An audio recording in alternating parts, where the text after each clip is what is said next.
안녕하세요. 이렇다 120회 시작하도록 하겠습니다. 저는 마돈나입니다. 네. 예, 옆에 또 역시나 매일매일 오시는 매회차 참여하시는 찬희쌤 소개 좀 네, 해주시죠. 찬희쌤입니다. 1월입니다. 2월인가요? 2월이죠. 2월이군요. 2월 네. 1일입니다. 예, 네. 그리고 오늘 저랑은 처음 방송을 하는데요. 그런가요? 예, 오늘 처음이에요. 오, 소개 좀 해주시죠. 예, 안녕하세요. 삐딱입니다. 삐딱이.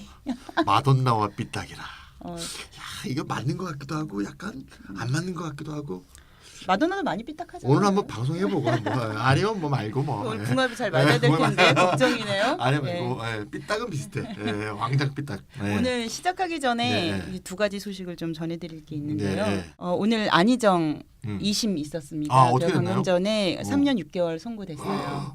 예. 그래서 그렇구나. 예, 지금 이제 여성계에서 특히 이제 안희정 성폭력 사건 공동대책위원회에서는 굉장히 기뻐하고 있습니다. 그렇구나. 예. 연일 법률과 관련된 네. 이 보도들이 나오고 있네요. 네네. 마돈나님은 또 요새 며칠 전 여의도 국회의사당 앞에서 또 예.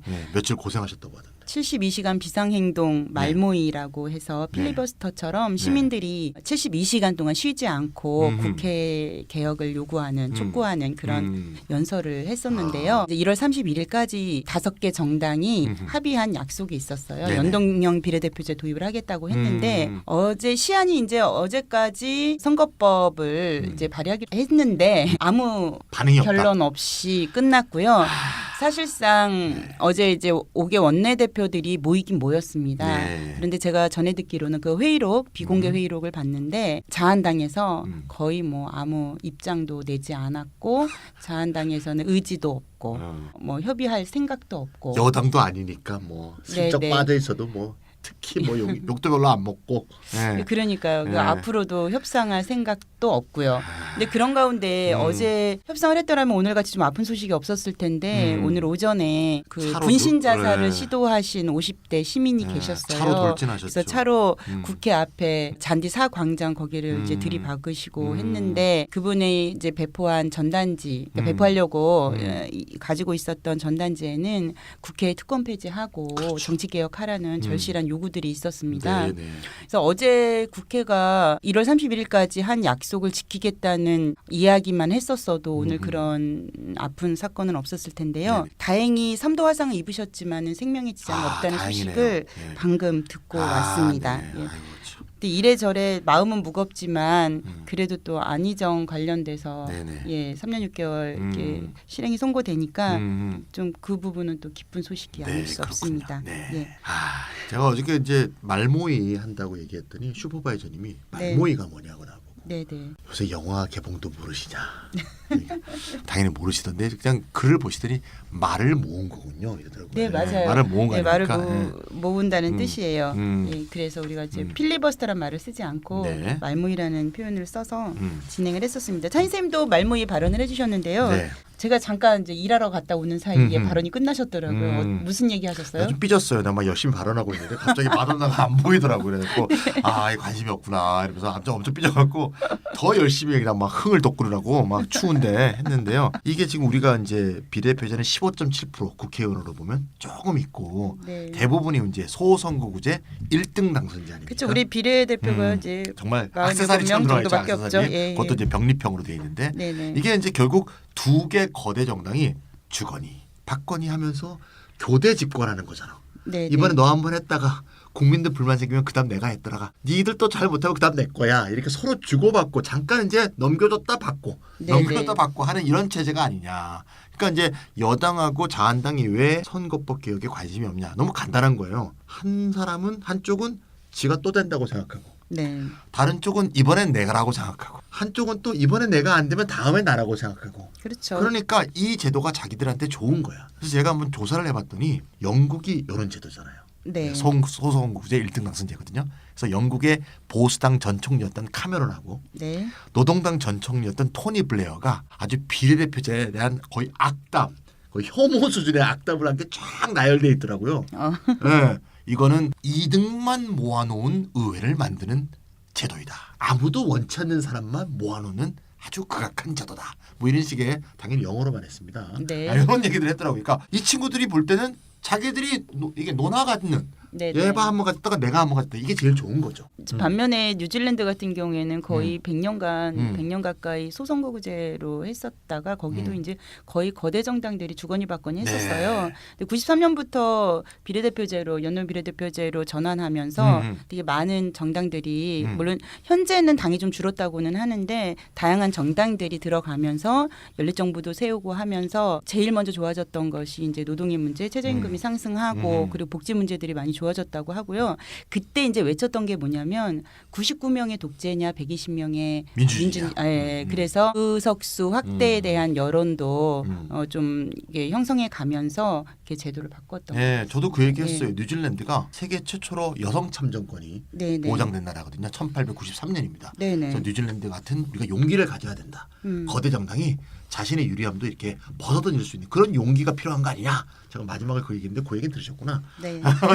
그래서 제가 그때 뭐라고 얘기했냐면 청중들한테 항상 둘이 주고받을 것처럼 생각하지만 이미 선진국에서 그런 게 무너지고 있다. 네. 프랑스가 공화주의자하고 사회당이 주거니 받거니 했는데 듣도 보도 못한 전진하는 공화국이 일당이 됐잖아요. 맞아요. 근데 그 전진하는 공화국이 또 1년 반 만에 지금 노란 조끼에서 무너지고 있는 상황 아닙니까? 네네. 또 다음에 캐나다. 캐나다는 보수당하고 신민주당이 1, 2당인데 조그만 정당이었던 자유당이 네. 무려 100몇십 석을 더 늘려갖고 집권하지 않았습니까? 네네. 네, 그래갖고 이제 그 하고 있잖아요, 자유당이. 그래서 니들은 항상 주거니 받거니 집권하려는 생각이 잘못됐다는 걸 우리가 보여주자. 그리고 또 자기들이 계속 영구히 가지려는 이런 태도가 오히려 프랑스처럼 노란 조끼의 분노가 이글이글거리면서 어디선가 부글부글 끌어올리고 있는 거를 니들이 조장하고 있는 거야 라고 내가 막 얘기했더니 사람들이 막 박수를 받았으니까 제가 연설을 꽤 잘했다고 볼 수 있는데 아무튼 동영상을 안 찍어주더군요. 예. 선거 개혁을 향해서 우리가 좀 더 마음을 모아야 될 것 같습니다. 예. 지금 라스트 타임이에요. 네네. 촛불 때 우리는 이제 대통령만을 바꾸려고 촛불에 나선 건 아니라고 생각해요. 네네. 그러니까 대통령을 비롯해서 모든 정치나 경제나 사회문화 교육 모든 것들이 다 뒤집어지고 바뀔 것이라고 생각을 했는데 대통령만 바뀌고 정작 국회는 전혀 바뀌지 않았다. 그렇죠. 그래서 촛불 이전으로 되돌아가면 안 되잖아요. 그래서 우리가 이제 이 라스트 타임에 이렇게 연동 비례대표제에 대한 여론들이 형성됐을 때 바꾸지 않으면 우리 정치는 촛불 이전으로 다시 돌아갈 것이다. 그렇죠. 그래서 우리 청취자분들도 많은 관심을 가져주시기 바랍니다. 저희 이렇게 길게 얘기했는데요. 최근 제가 그 말모이 비상행동에 계속 이제 며칠째 거기 현장에 나가 있다 보니까 이렇게 길게 얘기를 하게 됐습니다. 네네. 오늘 이렇다 120회 방송인데요. 삐딱이님 오늘 주제에 대해서 좀 소개를 해주시죠. 네, 디지털 경제와 관련된 얘기입니다. 116회 때 4차 산업혁명 논쟁과 디지털 전환이라는 주제를 다뤘습니다. 그때 디지털 전환의 사회 경제적 영향을 다음에 이어가겠다 이렇게 말씀을 드렸는데요. 그렇죠. 예. 그래서 오늘 그걸 다루려고 해요. 그런데 조금 더 범위를 좁혀서 디지털 경제가 어떻게 불평등을 심화시키는지 이 주제로 한번 다뤄보려고 합니다. 제목을 붙인다면 디지털 경제의 불평등 심화 기제들 이렇게 할 수 있을 것 같습니다. 그런데 내용들을 오늘 다 다루지는 못할 것 같아요. 그래서 총 2편으로 생각을 하고 있고 이에 걸쳐 진행하겠습니다. 일단 제가 방송하면서 느끼는 거는 늘 어려워요. 표현이. 주제나 용어나 그래서 또 개념 전문가 차인 선생님이 간혹 설명을 해주시는데 오늘도 왠지 쉽지 않을 것 같은 예감이 있습니다. 네. 전하려는 메시지 유지를 좀 간략하게 얘기해 보는 것도 청취자분들한테 도움이 될 것 같은데요. 예. 네, 좋은 생각입니다. 이 심화 기제란 게 결국 디지털 경제가 어떻게 불평등을 심화시키는지 풀어서 얘기할 수 있을 것 같고요. 이 주제에 관련해서 오늘 다룰 내용은 크게 두 부분으로 구성했습니다. 네. 먼저 플랫폼 기업들의 부상과 독점의 심화 이걸 다루고요. 네. 그리고 이에서 디지털 경제의 과세 기반 침식 이 부분을 살펴보겠습니다. 또 과세 기반 침식도 어렵다. 침식도 어려운데요. 한자가 좀 어려운 거예요. 뭐, 예. 네, 플랫폼 기업들의 부상과 독점의 심화라. 뭐 구글이나 페이스북이 떠오르는데요. 이런 곳에 시장 독점이 불평등을 심화시킨다 이런 내용으로 이해해도 될까요? 네, 그렇습니다. 오늘 말씀드릴 내용을 간략히 요약하면 플랫폼 기업들은 태생적으로 독점을 추구한다. 그다음 태생적으로. 예, 태생이 그렇다는 태생이. 겁니다. 그리고 이 독점을 타고난 플랫폼 기업들에게 전통적인 독점 정책을 적용하기가 어렵다. 뭐 메시지를 간략히 요약하면 이겁니다. 먼저 이제 두 갈식으로 딱딱. 예. 그럼 두 번째 디지털 경제의 과세 기반 침식 좀 어려운데요. 이거는 디지털 경제가 되면 세금 걷기가 더 어려워진다 이런 얘기로 들리는데 대충 그런 얘기일 것 같네요. 예. 예, 왜 그런지는 많이 궁금하네요. 네, 차차 말씀드릴 텐데요. 네. 일단 이것도 요지를 정리하면 디지털 기술 그 성격 때문에 주요 기업들이 세금을 현저하게 적게 내고 있다. 네. 그런데 저희 이렇다 해서도 몇 번 다뤘던 그렇죠. 것 예. 같아요. 예. 근데 이 새로운 과세 정책을 적용을 해가지고 걷어야 되는데. 디지털 기업들한테 세금을 적절하게 걷어야 되는데 그런데 그것도 역시 쉽지가 않다. 큰일 났네 이거. 예, 요 정도 요지라고 생각하시면 될 것 같습니다. 이거 큰일 났다. 예. 근데 이 기업들이 이익에 대해 세금을 제대로 못 걷잖아요. 그러면 그 자체가 이게 불평등을 확대되는 거예요. 그렇겠죠. 세금이라는 게 원래 이렇게 누진적으로 적용돼서 소득 재분 예. 효과가 있는 건데. 예, 꼭 분배를 하지 않더라도 세금을 걷는 것 자체만으로도 불평등을 약화시키는 네. 그런 기제로 작동을 하죠. 음흠. 근데 이제 이걸 또 세금을 제대로 걷지 못하니까 재원이 부족합니다. 국가가 그렇죠. 재원이 부족해서 재분배 정책을 제대로 펼칠 수가 없어요. 그래서 불평등의 시정도 안 되는 겁니다. 이런 측면에서 세금 걷기 어려운 게 이 디지털 경제에서 불평등이 심화 기제에서 중요한 요인이 된다 이렇게 말씀드립니다. 현대 경제는 디지털 경제인데. 그러니까 디지털 굉장히 경제로 디스토피아적인 두 갈식으로 시작했습니다. 벌어들인 야. 돈에 대한 소득에 대한 세금을 제대로 거둘 방법이 없다. 거둘 수 없다. 아니면 거두려고 하지 않는 건가? 네.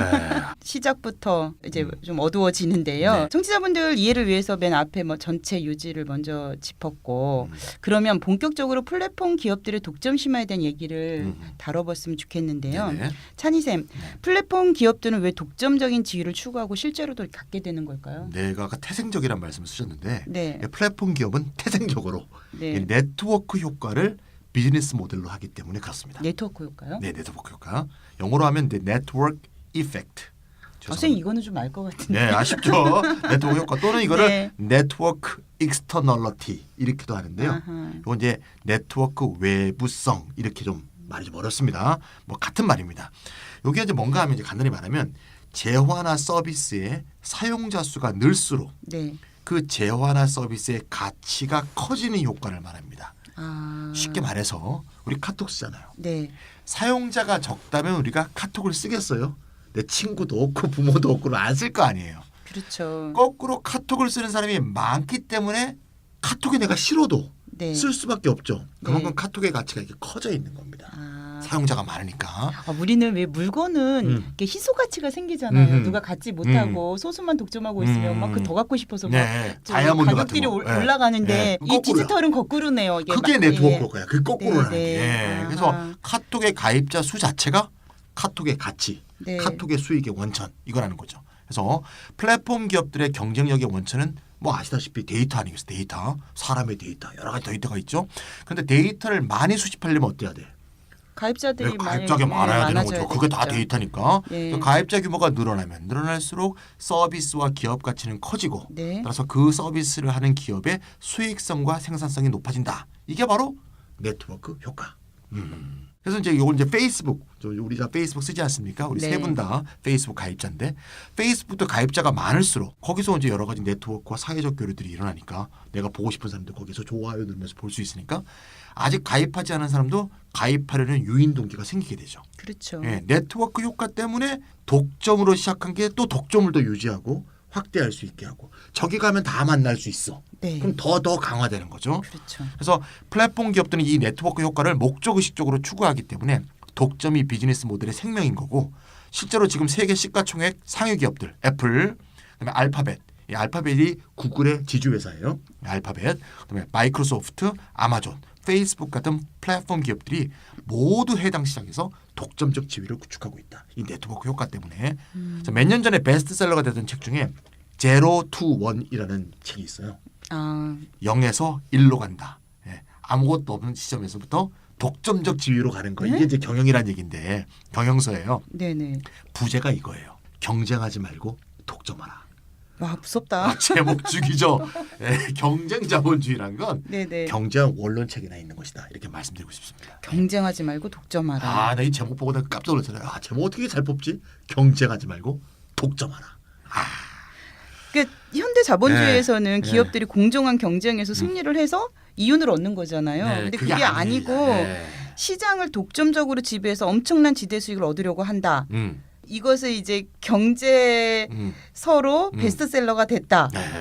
이게 뭐죠? 이거 음. 진짜 좀 위험하기도 한 것 같고. 진실을 표현하는 거죠. 이제. 네. 근데 이게 근본적으로 플랫폼 기업들이 독점을 구축하기 쉬운 특성도 있어요. 음. 그 우버나 에어비앤비 같은 거 이걸 이제 이런 플랫폼을 린 플랫폼이라고 린 하거든요. 플랫폼이라고 그러죠. 예. 네. 근데 이거 보면 차량이나 숙박 시설을 이거 소유하지 않고 있잖아요. 그렇죠. 예. 네. 중개만 하는 거죠. 그냥 네. 서버를 더 많이 빌려가지고 사업을 확대하기만 하면 되는 겁니다. 그렇죠. 이러니까 이제 독점을 구축하기가 더 쉽다라는 예. 말씀을 한계 드리는 비용이 거고요. 이제 적죠. 예. 예. 또 다른 특성으로 가입자들의 경로 우선성이라고 하는 게 있습니다. 아, 말 어렵다. 경로우전성. 예, 뭐 영어로 path dependency라고 그러는데 뭡니까 그게? 시장에 새로운 경쟁 업체가 나타났다고 해도 음. 기존 업체의 가입자들은 이미 축적해둔 자신들의 데이터를 다른 그 경쟁 새롭게 나타난 경쟁 플랫폼으로 전환하게 되면 잃는 게 너무 많아요. 그렇죠. 예. 페이스북이 그렇고 구글 검색 엔진 같은 게 다 그런 거거든요. 사용하는 것도 아. 불편해지잖아요. 네. 다르니까. 예. 그러니까 기존의 가입자를 이렇게 빼서 어려우니까 네. 신규로 이 시장에 진입하려고 하는 업체들이 있다 그러면 엄청난 이게 진입 장벽으로 느껴지는 거예요. 그렇죠. 예. 그래서 이것도 따라서 이제 기존의 플랫폼 업체들의 독점적인 지위를 강화하는 요인이 된다 이렇게. 아, 이게 특성상 네. 이게 독점이 경고화되는 독점 거네요. 점점 강화되는. 예. 예. 삐딱이님 말씀을 정리해 보자면 네트워크 효과를 목적 의식적으로 추구하는 플랫폼 경제에서는 개별 시장에서 독점적 지위를 갖춘 플랫폼 기업들이 필수적으로 등장할 수밖에 없고 그들의 지위는 경쟁업체가 겪는 진입장벽 때문에 상당히 공고하다 이런 그렇죠. 말씀이신데요. 그렇죠. 그런데 말이죠. 아까 찬희쌤이 경쟁하지 말고 독점하라라는 부제를 단 책을 소개를 해주셨는데 네네. 원래 경제학에서 말하는 시장경제의 원리는 독점을 굉장히 싫어하지 않나요? 경제학에서 독점은 아주 심각한 시장 실패로 네. 간주가 됩니다. 네네. 실제 정책에서도 시장 경제가 발달한 모든 나라가 이 공공 부문에서 어쩔 수 없이 독점을 해야 되는 그런 시장이 아닌 이상 반독점 제도를 통해서 독점 상태를 시정하려고 많이 노력을 하죠. 그렇죠. 근데 이제 플랫폼 경제에서는 반독점 제도를 적용하기가 쉽지 않습니다. 그러니까 아까 유지를 요약해 주실 때도 그런 말씀하셨는데 왜 그런 거예요? 플랫폼 기업들에게 반독점법을 적용하면 플랫폼 기업들이 제공하는 서비스 자체가 불가능해지거나 아니면 그 서비스 질이 굉장히 떨어질 수밖에 없기 때문에 그렇습니다. 그렇겠네요. 그래도 잘 모르겠어요. 그러니까 플랫폼 기업의 실제 사례들을 좀 설명해서 더 쉽게 네, 제가 설명해 뭐 주시면 예를 좋을 한번 것 들어보면 같아요. 예. 구글은 우리가 이제 많이 보니까요. 구글 네. 한번 예를 들어볼까요? 구글에 이제 여러 서비스가 있죠. 뭐 지메일 서비스도 있고 검색 서비스, 뭐 드라이브, 뭐 크롬 네, 네. 다 무료잖아요. 다 무료. 예. 예, 구글의 비즈니스 모델 한번 좀 보면 훌륭한 검색 포털 서비스를 먼저 일반 이용자에게 무료로 제공한 다음에 네, 이용자들을 많이 끌어모아서 네, 네 광고주한테 광고 상품을 팔아 유료로 이제 돈을 버는 거예요. 이렇게 많은 사람을 내가 모아놨으니 여기가 플랫폼이니 네, 네. 네가 광고하면 많은 플랫폼에 모인 사람한테 광고가 이렇게 타겟팅해서 전달될 거야. 이렇게 해서 이제 버는 모델 아닙니까? 그래서 이제 쉽게 말하면 이제 한쪽 사용자 집단한테는 무료로 특정한 서비스를 제공하고 네. 반대편 집단에게는 유료로 서비스나 상품을 팔아 영업을 하는 모델이거든요. 네. 이걸 뭐라 그러냐면 크로스 서브시다이제이션이라고 해요. 아. 한국말로 하면 교차 보조금 정책이라고 합니다. 아, 제가 최근에 캐시워크라는 앱을 깔았거든요. 캐시워크? 예, 그게 뭐냐면은 네. 만복이에요. 아, 만복이. 그런데 만복이 네. 캐시가 쌓여요. 캐시가 뭐 300, 200 이렇게 캐시가 쌓이잖아요. 그럴 때마다 뭐 긁어서 저기 상품을 타는 그런 게 자꾸 떠요. 그런데 그게 광고인 거예요. 아하. 각종 상품들이 이렇게 떠요. 참나. 그게 바로 교차 갑자기 보조금 그러니까 정책입니다. 그거 예. 생각나네요. 예. 예. 그러니까 이제 플랫폼 기업들은 다 이 교차 보조금 정책을 사용하거든요. 그러니까 과거에는 어땠습니까? 특정 기업이 어떤 상품을 시장 가격보다 현저히 낮은 가격이나 네. 무료로 막 뿌리면 이건 시장 독점을 위한 불공정 경쟁이야 이러면서 이제 제재를 가했잖아요. 네. 근데 구글의 경우 야 너 여기 사람들한테 무료로 하니까 너 이거 시켜 그래서 독점이야 그래서 못하게 하면 구글 자체가 없어지겠죠. 그러니까 이게 진짜 서비스 자체가 이걸 독점 규제를 해버리면 서비스 자체가 불가능한 이런 면이 원천적으로 갖고 있다 이렇게 또 볼 수가 구글 있습니다. 없어지면 또 난리 날 거 아니에요. 네, 그래서 실제로 플랫폼 기업한테 네. 교차 보조금 정책에 대해서 문제를 삼고 반독점법을 제기한 어떤 나라도 존재하지 않습니다. 그러니까 말씀 들어보니까 네. 독점이 아니면 사업 자체가 성립이 안 되는 그렇죠, 그렇죠. 특성을 가지고 있네요. 음. 하지만 이론적으로는 독점이 나쁘다고 해놓고 현실에선 독점이 불가피하니까 독점을 방치하는 셈인데 그렇죠. 이거 너무 이상하잖아요. 속보이잖아요. 네, 속보이죠. 네, 그러니까 뭔가 플랫폼 기업들의 교차 보조금 정책에 대해 반독점적 정책을 적용을 안 하려면 나름의 이론적 근거를 만들어서 정당화하려고 해야 하지 않을까 이런 생각도 드는데요. 네. 좀 그러네요. 네, 뭐 굉장히 정확한 지적을 하신 것 같고요. 그래서 이를 이렇게 설명하는 이론이 있어요. 그 플랫폼 기업들이 네트워크 효과를 목적의식적으로 추구한다고 했잖아요. 네. 그래서 네트워크 효과와 반독점 정책과의 관계에 대한 논의를 다룬 이론이 있는데 네. 이제 양면 시장 이론이라고 합니다. 양면 시장. 예, 영어로는 two-sided market. 시장이 양면을 갖고 있다. 예. 양면성이 있다. 예, 그러니까 이 반독점 정책과 관계는 양면 시장 이론을 통해서 논의가 이게 되어 왔습니다. 근데 2014년에 노벨 경제학상을 탄 장 티롤 교수라는 분이 있는데요. 그분이 이제 2000년대 초반에 내놓은 이론이에요. 양면 시장이 뭐냐 그러면 두 유형의 이용자 집단이 플랫폼을 통해 상호작용을 하면서 거기로부터 창출되는 가치가 간접 네트워크 외부성 또는 교차 네트워크 외부성에 영향을 받는 시장을 얘기합니다. 제가 이렇게 말하니까 이 개념의 나열로는 당연히 이제 이해가 안 될 텐데요. 네. 예. 아시는군요. 제가 그렇습니다. 지금 처음에 듣다가 이제 막 이해 좀 하다가 뒤로 갈수록 네. 뭔 얘기하시는 거지? 이게 영어라서 그래요. 영어 이게 지금. 너무 어려워요. 네. 그러니까 제가 양면 시장 하면은 네. 두 유형의 이용자가 양면 시장에 자리 잡고 있다까지는 이해가 되는데, 그러니까 양면성이 있다, 그렇죠. 양면 네. 시장에 자리 잡고 네. 있다 이렇게 이해는 되는데 갑자기 이제 뒤 부분에 뭐 간접, 교차, 외부성 이런 말들이 쏟아지니까 네. 이게 도대체 뭔지 정신을 차릴 수가 없어요. 네네네.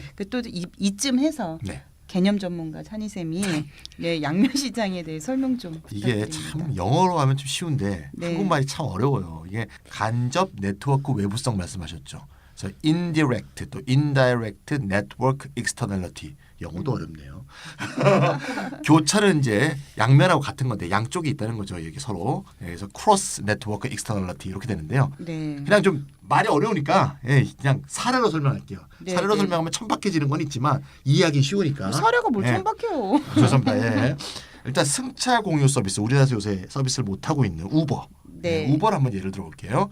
우버를 이용하고 싶은 사용자예요. 보통 우리 같은 사람들이겠죠. 그럼 우버 앱을 스마트폰에 깔잖아요. 네. 이 앱을 깔아놓은 사람들이 많으면 우버 운전자들도 더 쉽게 더 많은 승차 서비스를 제공할 수 있겠죠. 네. 이용하려는 사람들이 많으니까. 네, 네. 이게 이제 양면성이에요. 이쪽에는 타고 싶은 사람이 있고 네. 여기는 이제 서비스를 제공하려는 사람이 있고 내가 사용자로서 이제 타려는 사람으로서 우버 서비스에 가입하는 것이 당장의 서비스 가격에 영향을 미치는 건 아닌데 어쨌건 운전자라는 또 다른 우버 서비스 이용자 집단한테는 좋은 일이 되잖아요. 그렇죠. 예, 서로 교차, 네, 네. 크로스하고 있다는 거죠. 여기서 행동이 저쪽으로, 저기서 행동이 이쪽으로 크로스한다, 넘어간다, 교차한다 이런 뜻이에요.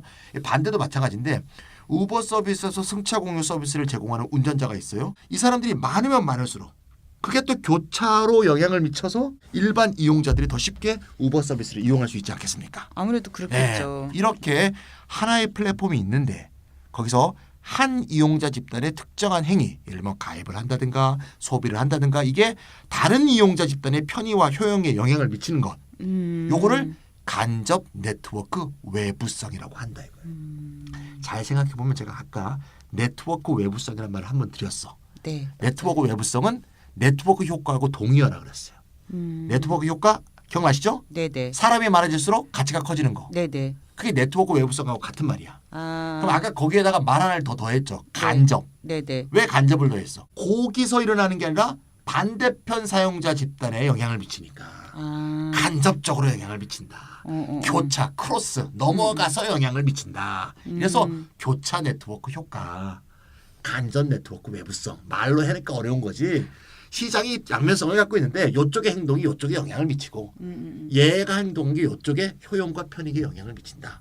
이렇게 이해하시면 되겠습니다. 그러면 다른 말로 직접 네트워크 외부성이라고 하면은 이거는 동일한 이용자 집단 사이에 이런 효과가 발생할 때 이렇게 부르면 되겠네요. 그렇죠. 직접이란 말을 붙이면 되는 거죠. 예.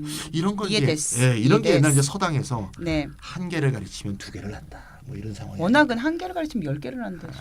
두 개만 알면 됩니다. 요새 뭐 다 할 필요도 없어요.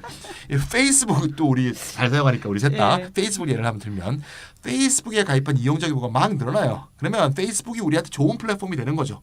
예, 내가 페이스북에 가입했을 때 친구를 맺고 싶은 사람들이 막 있어. 그럼 페이스북의 가치는 점점 커지는 거 아니야. 나한테. 네. 예. 이게 뭐냐? 직접 네트워크 외부성. 아하. 그럼 내가 내 친구들이 많아. 그럼 내가 가입하면 나도 좋아지고 뭐 이런 거 이건 직접성이고요. 반면에 페이스북의 일반 가입자와 페이스북의 광고라는 이용자 집단 사이에 크로스에서 영향을 주고받으면 이건 간접 네트워크 외부성. 그러니까 그렇죠? 간접 네트워크 외부성 때문에 좀 화가 나는 게 음흠. 제가 쿠팡에서 뭐를 검색하잖아요. 네네네. 그러면은 페이스북에 막 뻥뻥 떠요. 아, 그렇죠. 네, 제가 예. 사려고 했던 거 혹은 보려고 했던 게 페이스북에 막 또 깜짝 놀랐어요. 당신이 그 회사의 마케팅 직원이 된 거야. 내가 이런 게 필요해 하면서 이미 알려준 거지 저 사람한테. 그러니까요. 그렇지. 그게 이제 크로스 된 거죠. 예, 무섭던데. 그래서 이게 바로 이제 양면성이라는 거예요. 네. 양면 시장이라는 건 이렇게 간접 네트워크 외부성에 영향을 받는 시장을 아까 누구죠? 티롤이 네. 양면 시장이다 이렇게 표현한 거고요. OECD는 그래서 플랫폼 경제에 대해서 최근에 이제 뭐라 그러냐면 양면 시장이라는 말을 안 쓰고 다면 시장, 다면 시장. 네, 멀티 사이디드, 네. 다면 시장이라는 용어를 쓰고 있고요. 이거는 이제 플랫폼 안에 꼭 두 개만 있는 게 아니라 네네. 서로 영향을 주고서 크로스하는 집단이 세 집단, 네 집단 이렇게 될 수도 있다는 그런 것을 반영한 것이고요. 네. 근데 어쨌건 간에 다면 시장이라 하더라도 기본적으로 양면 시장 이론을 기초로 해서 반독점 문제를 거론하고 있다고 이해해 주시면 되겠습니다. 이제 잘 알 수 있을 것 같아요. 네네. 그러면 양면 시장에 반대되는 개념이 단면 시장이다. 이렇게 또 네, 아까 직접과 간접에 네. 대한 얘기를 했었는데 이렇게 이거 또 맞습니다. 이 네. 옛날 서당에 이럴 때는 이제 하산하거나 더 가르칠 게 없느니라 이런 상황인데 선생님 제 수준을 너무 낮게 보신 거 아니에요? 죄송합니다. 이 정도는 예. 알아야죠. 이렇게 제가 열심히 다시 들어와서 책을 들거나 붓을 들거나 네, 알겠습니다. 네, 그래서 플랫폼 사업자들이 이제 등장하면서 양면 시장 이론이 나온 거고 네. 단면 시장이란 건 이제 이런 간접 네트워크 외부성이 없는 시장. 네. 여기 이제 단면 시장인 거죠. 우리가 늘 보던 시장. 아니 그러면은 잠깐만요. 음. 지금 궁금한 게 생겼는데 네. 그러면 디지털 시장에서의 단면 시장에 얘는 뭐가 있어요? 예, 근데 사실은 단면 시장과 양면 시장이 아주 그러니까 명확한 구분을 간다기보다는 시장이 성격이 어느 쪽에 더 가깝냐 이렇게 좀 보면 된다고 생각하면 될 것 같고요. 온라인 쇼핑몰인데 예를 들면 내가 거기 쇼핑하는 사람이 많아져서 네. 그게 뭐 다른 쪽에 어떤 이 집단한테 영향을 미치는 시장이 있으면 또 같이 있으면 그건 다 양면 시장으로 확장할 수 있는데 뭐 그런 게 아니고 그냥 살려고 하는 사람이 많은데 가격만 오른다. 이런 건 그냥 단면 시장이라는 거예요. 아니면 또 사려는 사람이 별로 없어서 가격이 떨어진다. 네네. 뭐 이런 거 단면 시장으로 분류할 수 있다라는 거죠. 그러니까 뭐 단면과 양면을 뭐 확 이제 뭐 두부 자르듯이 이렇게 할 수 있는 건 아니지만 어떤 성격이 더 강하냐 예. 이렇게 볼 수 있는 거네요. 예, 예. 이제 용어 이해는 잘 됐는데요. 삐딱이님 그런데 이 양면 시장 이론이 어떻게 반독점 정책에 영향을 미친다는 것인지 예, 그거 예, 설명 제가 또 좀 해주세요. 예. 조금 어려운 얘기를 한 번 더 해야 될 상황인 것 같은데요. 네. 티롤 교수가 양면 시장의 특성 중 하나로 어떤 얘기를 하냐면 러너 조건이 성립하지 않는다 이렇게 제시를 했는데요. 러너 조건. 이 러너라는 이름이 이 아바 러너라는 경제학자예요. 러너 지수라는 걸 먼저 설명하는 게 러너 조건이 인덱스. 뭔지를 러너 인덱스. 이해할 수 있을 것 같습니다. 네네. 러너 지수가 뭐냐면 특정 상품의 가격이 있어요. 네. 네. 그리고 그 가격에 대응하는 한계 비용이라는 게 있습니다. 네네. 보통 이 주류 경제학에서는 어떤 상품의 가격은 그 상품의 한계 비용이라고 얘기를 해요.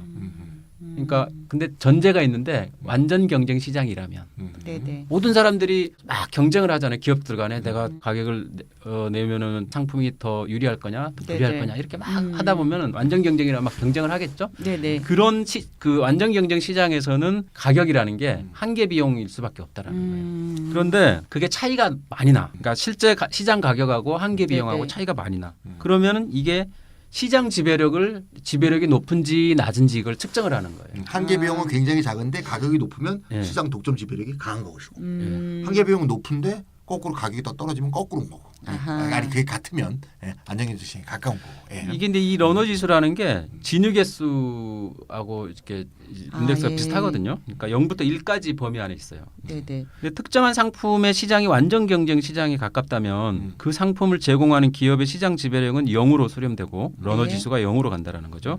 만약에 독점 기업이어서 가격을 마음대로 책정할 수 있는 그런 기업이라면 네. 그 기업의 시장 지배력은 1로 수렴을 합니다. 한계 비용이 제로로 수렴하니까 그렇게 되죠. 근데 이제 기존의 반독점 정책에서 시장 지배력이 굉장히 독점 여부를 판단하는데 중요한 기준이었던 거예요. 또는 이제 뭐 시장 지배력이 아주 큰 기업이 자기 지배력을 이용해 가지고 불공정하게 예를 들면 여기서 가격을 아주 낮은 가격으로 제시하는 것도 일종의 이 반독점법에 위반되는 그런 독점적인 행동이죠. 행동인 거거든요. 네. 시장을 또 더 지배하려고 이렇게 한다. 그러니까. 이렇게 판단해서요. 맞아요. 근데 이 러너 지수라는 게 러너 조건이라는 게 양면 시장에서는 통용되지 않는다라는 겁니다. 그렇기 때문에 기존의 시장 지배력 개념을 가지고 반독점 정책을 구사하기가 어렵게 돼 버리는 거예요. 아까 우리가 그 교차 보조금 정책 얘기했잖아요. 네네. 네. 그러니까 가입자를 많이 끌어모으려고 가격을 무료로 그냥 제공을 하는데 네네. 그럼 시장 지배력이 엄청 커지잖아요. 독점 그렇죠. 상태로. 그렇지만 거기에 대해서 우리가 반독점법 위반이야 이렇게 하기가 어렵다라는 거예요. 그렇게 안 한다는 거고요. 그러니까. 예. 자, 제가 지금 정신없이 듣고 있다가. 네, 어려운 얘기입니다. 예. 네네. 근데 재밌네요. 네. 아, 제가 잘 이제 개념도 잘 몰랐었는데 이렇게 또 차근차근 설명을 해주시니까 지금 삐딱이님 하신 말씀을 정리를 해보자면 시장 지배력이 독점을 판단하는 주요한 기준인데 그렇죠. 예, 러너 지수라는 수치로 표현한다. 1이면 완전 독점. 예, 0에서 1까지. 0이면 완전 경쟁. 예. 예. 근데 양면 시장은 러너 조건이 성립하지 않는다. 음. 그러니까 시장 지배력 기준을 사용할 수 없다 이런 얘기죠. 그렇죠, 그렇죠. 예. 예. 근데 왜 양면 시장이 되면 러너 조건을 적용하지 못하게 돼 있는 건지 또 음. 설명을 좀 해주시면 좋을 것 같아요. 이 양면 시장 이론에서 이 티롤 교수가 네. 또 두 번째 양면 시장의 특성으로 얘기한 게 있어요. 그건 뭐냐면 코즈의 정리가 성립하지 않는다 이렇게 얘기를 또 했거든요. 뭐 하나 또 나왔다. 예. 코즈의 정리가 예. 성립하지 않는다. 로널드 양면 시장에서는. 예예예. 로널드 코즈라는 경제학자가 있는데 91년에 거래 비용 이론으로 이 노벨 경제학상을 이번도 역시 수상한 이 친구들 사람입니다. 다 노벨 경제학상 못하네. 예. 이 아, 친구들. 그러니까요. 예. 엄청난 키로그램 학자들이네요. 코즈니. 코즈의 정리가 뭐냐면 네. 네. 민간 경제 주체들이 자원의 배분 과정에서 아무런 비용을 치르지 않고 서로 협상을 할 수 있다면 외부 효과로 인해 초래되는 비효율성을 시장에서 그들 스스로 해결할 수 있다. 이게 이제 이런 이론입니다. 아, 민간 경제 주체가 스스로 그냥 비용 없이 해결할 수 있으면 예. 시장이 완전하다. 예. 예, 시장이 완벽하다 그런 얘기군요. 예. 근데 일반적인 우리 시장에서는 네. 그 민간 기업들이 아무런 비용을 치르지 않고 협상할 수 있는 상황이 아주 드물어요.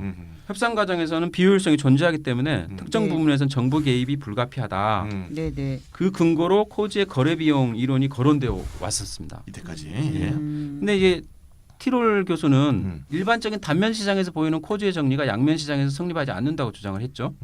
코즈의 정리가 성립하는 시장이라면 양측이 플랫폼 사업자를 통하지 않고 거래 비용을 극소화할 수 있다는 이야기예요. 그렇죠. 예. 맞아요. 추가 비용이 예. 들지 않고 자기들이 자율적으로 해결할 수 있는 거니까. 예, 이걸 이제 부수적 거래라고 그러는데요. 그러니까 우리가 에어비앤비도 그냥 예.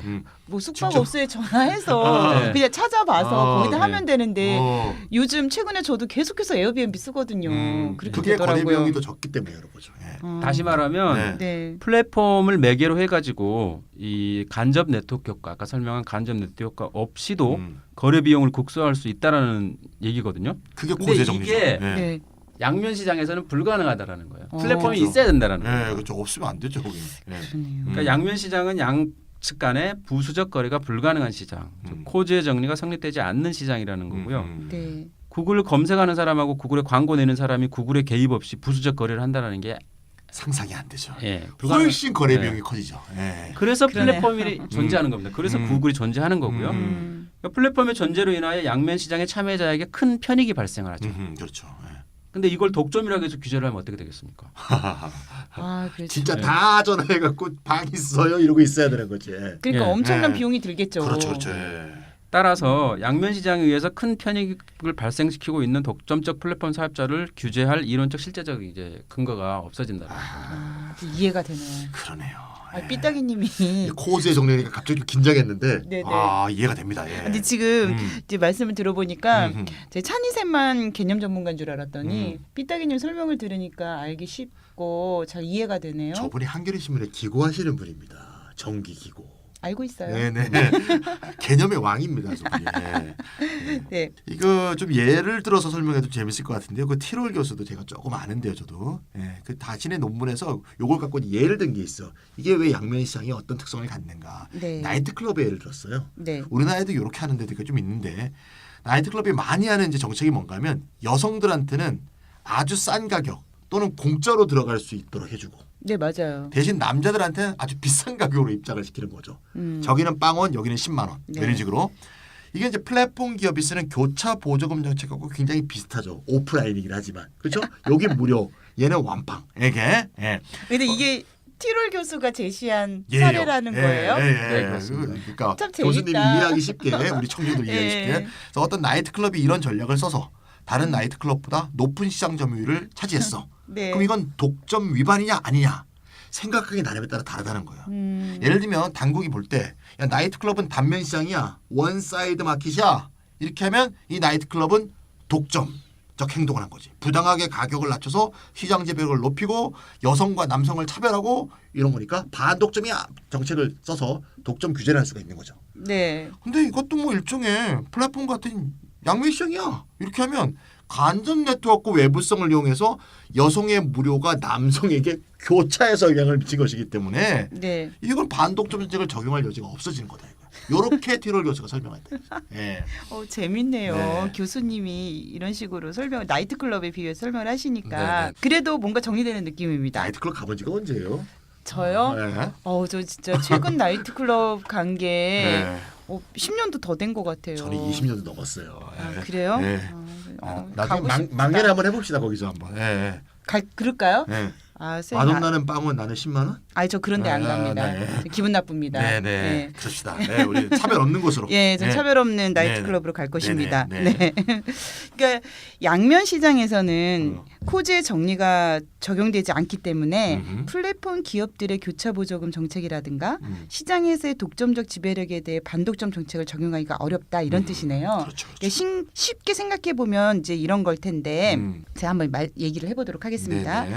네트워크 효과 때문에 시장을 쪼개서 지배하고 있는 10개의 완전 경쟁 페이스북보다 네. 한 개의 독점적 페이스북이 더 가치가 있고 그렇겠죠. 소비자의 편익이 증대한다는 것이다. 네.